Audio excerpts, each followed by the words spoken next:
ಪ್ರಕರಣದಲ್ಲಿ ನಟ ದರ್ಶನ್ ಮತ್ತು ಗೆಳತಿ ಪವಿತ್ರ ಗೌಡ ಅರೆಸ್ಟ್ ಆಗಿರುವ ಸುದ್ದಿ ರಾಜ್ಯದೆಲ್ಲೆಡೆ ಭಾರಿ ಚರ್ಚೆಯಾಗ್ತಾ ಇದೆ. ಪವಿತ್ರ ಗೌಡಗೆ ಅಶ್ಲೀಲ ಸಂದೇಶ ಕಳುಹಿಸಿದ್ದಕ್ಕೆ ರೇಣುಕಾಸ್ವಾಮಿಯ ಕೊಲೆ ನಡೆದಿದೆ ಎನ್ನಲಾಗಿದೆ. ಇದರಲ್ಲಿ ದರ್ಶನ್ ಕೈವಾಡ ಇದೆ. ದರ್ಶನ್ ಸೂಚನೆ ಕೊಟ್ಟಿದ್ದಕ್ಕೆ ಹಲ್ಲೆ ಮಾಡಿದೆವು ಎಂದು ಬಂಧಿತ ಆರೋಪಿಗಳು ತಪ್ಪೊಪ್ಪಿಕೊಂಡಿರುವ ಹಿನ್ನೆಲೆಯಲ್ಲಿ ದರ್ಶನ್ರನ್ನ ಬಂಧಿಸಲಾಗಿದೆ. ಈ ಪ್ರಕರಣದಿಂದ ಇಡೀ ಚಿತ್ರರಂಗವೇ ಶಾಕ್ಗೆ ಒಳಗಾಗಿದೆ.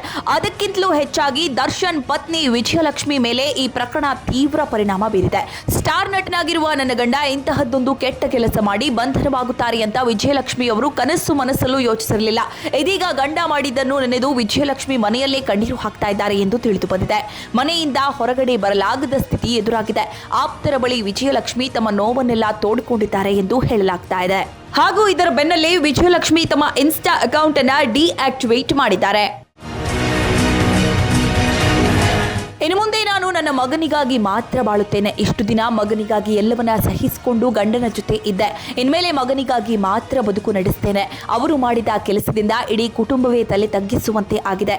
ಎಲ್ಲಿಯೂ ತಲೆ ಎತ್ತಿ ಮಾತನಾಡಲು ಆಗುತ್ತಿಲ್ಲ ಎಂದು ವಿಜಯಲಕ್ಷ್ಮಿ ತಮ್ಮ ಆಪ್ತರ ಬಳಿ ಹೇಳಿಕೊಂಡು ಕಣ್ಣೀರಿಟ್ಟಿದ್ದಾರೆ ಎಂದು ತಿಳಿದು ಬಂದಿದೆ.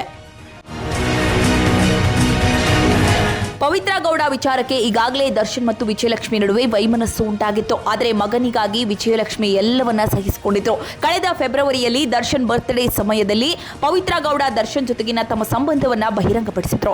ನಮ್ಮದು 10 ವರ್ಷದ ಸಂಬಂಧ ಎಂದು ಇನ್ಸ್ಟಾಗ್ರಾಂನಲ್ಲಿ ದರ್ಶನ್ ಜೊತೆಗಿನ ಫೋಟೋಗಳನ್ನ ಹಂಚಿಕೊಂಡಿದ್ರು. ಇದಾದ ಬಳಿಕ ವಿಜಯಲಕ್ಷ್ಮಿ ಮತ್ತು ಪವಿತ್ರ ಗೌಡ ಕಿತ್ತಾಡಿಕೊಂಡಿದ್ರು. ಇದೀಗ ಪವಿತ್ರ ಗೌಡಳಿಂದಲೇ ದರ್ಶನ್ಗೆ ಇಂಥ ಸ್ಥಿತಿ ಬಂದಿದೆ. ಇದರಿಂದ ಆಘಾತಕ್ಕೆ ಒಳಗಾಗಿರುವ ವಿಜಯಲಕ್ಷ್ಮಿ ಚಿಂತೆಯಲ್ಲಿ ಮುಳುಗಿದ್ದಾರೆ.